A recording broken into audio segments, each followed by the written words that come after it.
Welcome back, brothers and sisters. I am Braden. This is Langley Outdoors Academy, and thank you for stopping by. All right, guys, tonight's episode is dedicated to the ladies out there because y'all represented 50% of new gun purchases in 2020. I see y'all out there stepping up, red pilling, and taking your own self-preservation into your own hands, and I love it and I respect it, and welcome to the party. But that's what we're going to talk about tonight, guys. Not only women, also minorities dove in.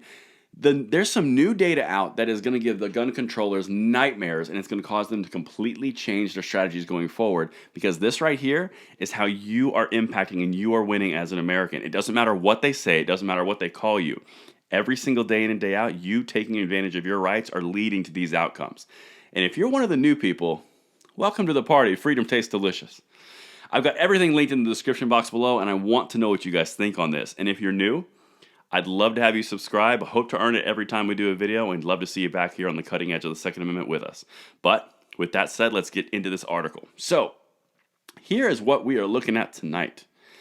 Almost half of new gun buyers are women. Now, I assume it's supposed to say research says, but it didn't. All right.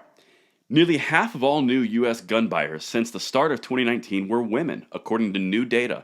A tremendous shift in the historically male-dominated market, 100%. I can tell you from the inside of the gun world is constantly trying to market to females to grow that demographic and that marketing share. It happened, and it's incredible. Look at the numbers that are different here in a second. Preliminary results from the 2021 National Firearms Survey obtained by the Wall Street Journal found that an estimated 3.5 million women in the U.S. became gun owners between January 2019 and April 2021. In that same period, 4 million men became gun owners.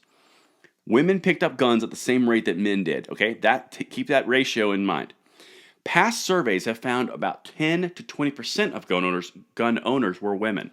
So in one collective fell swoop, we went from 10 to 20% of ownership was female. Now it's 50%.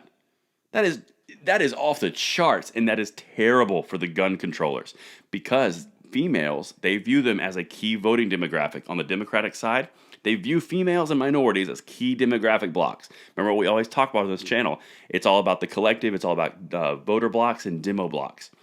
This spells doom in their own formulations, but let's keep going because it gets even better. This is not a small sample either. The National Firearms Survey polled more than 19,000 adults, one of the largest national population-based surveys about gun purchasing ever conducted, according to the journal. And this is new data. This is not a regurgitation of old data. This is as of like 2 days ago.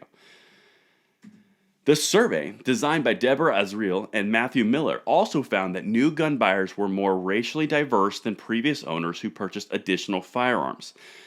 The news outlet reported, of all new gun buyers, 55% were white, 21% were black, 19% were Hispanic. Among women, 28% were black. These are numbers, and the diversity is off the chart. Again, think about how the gun control left always pitch a narrative to individual voting blocks and demographic blocks. These voter blocks are terrible for the Democrats if they're picking up guns, because the key point here is it's easy to convince somebody about gun control if they've never had one, and there's this illusion and specter of gun control as something that you don't know what it is from firsthand experience. But when you buy a gun and you have it and you understand it and you control it and you learn it, it takes away the mystery and the fear, and that is what they're experiencing. Welcome, brothers and sisters of any color, race, and creed. I don't care. Get in here. It's amazing. Freedom tastes delicious. And now this last one is hilarious. I put this quote in here, and then we'll wrap it up. With a gun, quote, you drive into a riot, which we've seen on TV. At least you have a fighting chance. 74-year-old Elaine Pierce said, according to the Wall Street Journal. And Elaine here said something very important. It's incredibly crucial and American to give yourself a fighting chance because you are endowed with these rights from the Bill of Rights. This is a Second Amendment. We have the rights to give ourselves a chance. And this is where you're going to start to see, I'm calling it right now, and you guys can let me know if you agree or disagree in the comments.